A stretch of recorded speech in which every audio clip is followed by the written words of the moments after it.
जय झूलेलाल। मां एकांशी नानवानी अॼु तव्हांखे ॿुधाईंदो सिंधी बैत राजा कहते अंग उछलियो।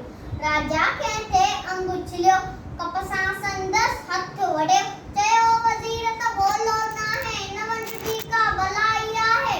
राजा वेठो डमियो ते वज़ीर खे क़ैद कयो।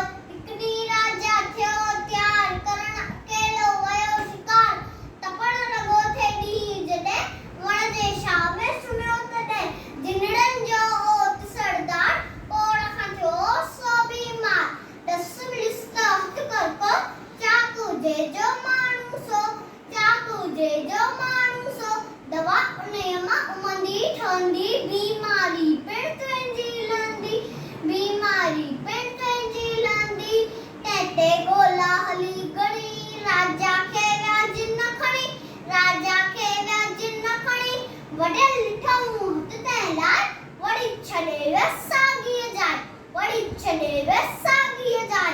हथ न वॾियलो उनजो जंहिं, खीन छॾिना जिन तंहिंखे, खीन छॾिना जिन तंहिंखे। कढी वज़ीर खे क़ैद मंझां, चयाईं सदके धणीअ जियां, धणी जोड़े तो पिण जेका, भली भला शक आहे सा, भली भला शक आहे सा।